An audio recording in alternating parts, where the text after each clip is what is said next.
Taking pictures and selling them is not only a great way to make money, but it's also very fun to do. In this video series, I'm going to be talking about stock photography online. And so this is where you upload your photos to stock photography agencies and their websites, and then you would get paid a commission or royalty whenever somebody purchases your pictures from these websites. And stock photography is never going away and will always be in demand. Although I must warn you, it is harder to make money selling photos nowadays than it is before, say a few years ago, because of the competition. However, there are people who are making six figures per year with stock photography. And this video series was created to help you rise above your competition. Lastly, I just want to say that stock photography is a great learning experience, and you're going to become a much greater photographer because of it. It's also satisfying when you see companies using your work and knowing that your work has value. And like I said earlier, it's fun. Now here are some quick photo tips for you. Only high quality photos are going to be accepted into stock photo sites. So if you want to have high quality photos, you need a high quality gear. So I highly recommend that you use a DSLR camera, and a plain 50mm lens is just fine. Now you're going to want to try to take pictures that are difficult for regular people to take with their smartphones. And if you are going to be using DSLR cameras, try modifying your shutter speed and try to play around with it. For example, you could try taking long exposure photos. Long exposure photos tend to sell more. When you're taking these pictures, make sure that there's a concept behind the photo. You have to try to capture photos with intention, and also try to make your photos socially relevant. Another important key is to make sure that your picture elicits some type of emotion or has some type of purpose, such as showing that it's the fall season. Now, photos that do well are in the niches related to food, health, beauty, fitness, money, and business. You also have to remember to leave some room for copy and text for the users to put on the photo. And you should know that photos are not going to be accepted if there are brands, names, or license plates in the background. And if you have models in your photos, they will have to sign a release form. Now that you've taken some pictures, where do you sell those pictures online? Well, the easiest way to find these sites is just to type in stock photos on Google, and you'll find plenty of stock photography websites where you can upload your photos. Now, let me just give you some of the top sites out there. Okay, there is Pond5, which pays 50% of the sale, Alami, which pays 40% royalty per photo, and there is one photographer that I know of who makes $100,000 per year from just this one website. Okay, and there's IEM, which pays 50%. A lot of photographers are having success with this site. And there is Getty, which pays 20 to 30%, but they do sell photos for a much higher price, between $300 to $500. Okay, and 123RF, this stock photo site, the way they work is that the more photos you upload, the higher the royalty percentage that they'll pay you. And there's iStock, which pays 15 to 45% depending on the photo, but they'll pay you a higher rate if your photos are exclusive to their site. And there's a Dreamstime, which has a very thorough approval process, but if you do get approved, they'll pay you 25 to 50% royalty and up to 60% if your photos are exclusive with their site. Plus, they'll even pay you an extra 20 cents per photo.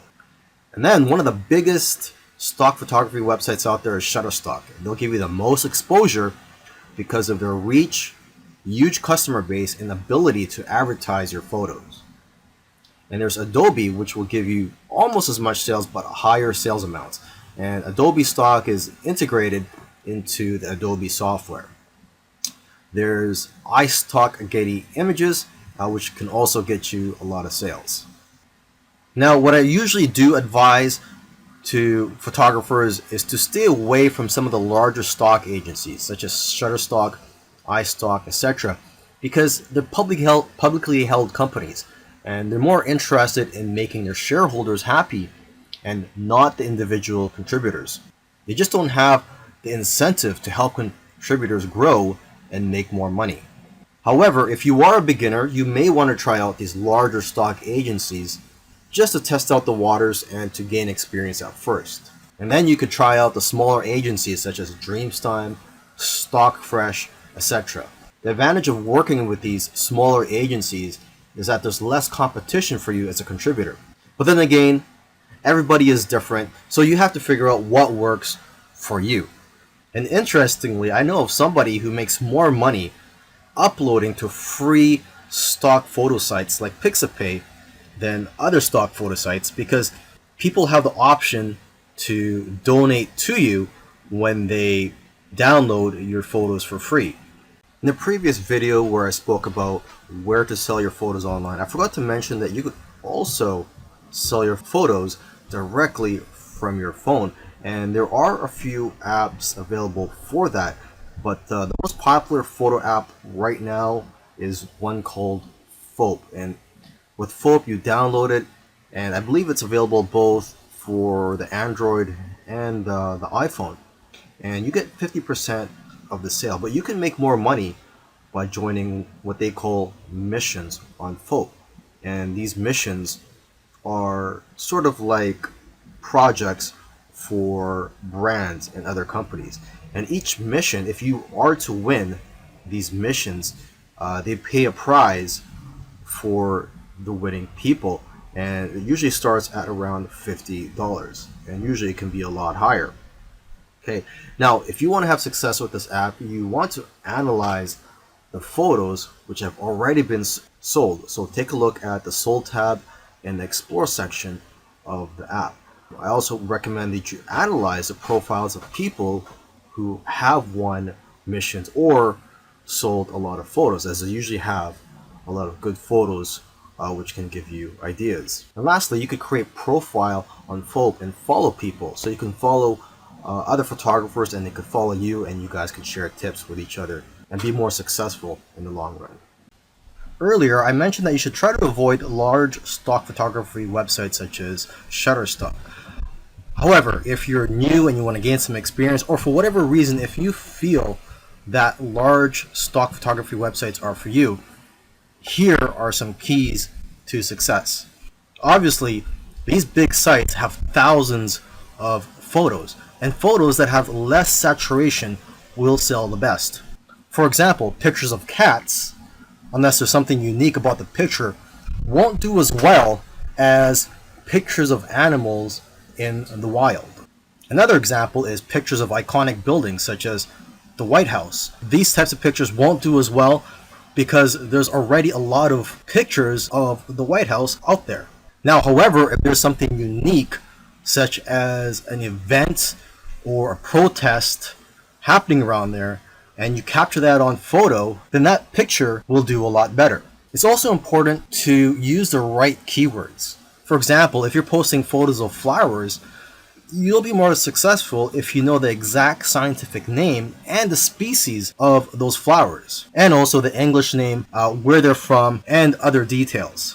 And from what I've seen, the best-selling images are the ones with themes such as Christmas, Halloween, Easter, etc.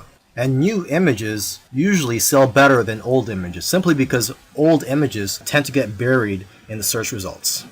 In the last video, I gave some tips on how to be successful if you were to upload to those larger stock photography websites. Now in this video, I want to give some tips on how to be successful just in general. So these tips will work whether you decide to go for the smaller stock photography websites or the larger stock photography websites. To start off with, you cannot be a generic photographer and make money with stock photography. To be successful, you have to niche down. You cannot be too broad. So you have to be very specific and also good at what you do. For example, portraits of people are always popular. So if you can focus on that, you'll probably do well. You should also stay in tune with what's going on in the world. People who are talking about the popular topics of today need images to support what they're saying. And if you are going to be uploading to multiple stock photography websites, you can use an app called MicroStalker for tracking your sales across multiple agencies. And lastly, if you're consistent, you'll increase your chances of being successful with stock photography. You'll do best if you upload a small amount of photos consistently. Selling your photos on stock photography websites is great. However, there is a lot of competition and it is harder to make money nowadays than it is in the past. So one thing I like to tell people who are involved in stock photography, if they want to take their business to the next level, is to start their own website and just sell photos from your own website. And what I like about being in control, having your own website and selling your photos from your own website, is that you can collect the emails of your customers and people who visit your website. And basically, whenever you have new photos, you can notify your list of subscribers. You could also offer deals from time to time. You see, when you have an email list, you could just email them whenever you're in need of some cash flow. Now, what I recommend you do is, if you are going to start your own website, is to make your website focused on one niche. I know of somebody who made $4,000 in 1 month from his own site. Now, aside from just collecting emails from your customers, you could also collect emails from people who just visit your website.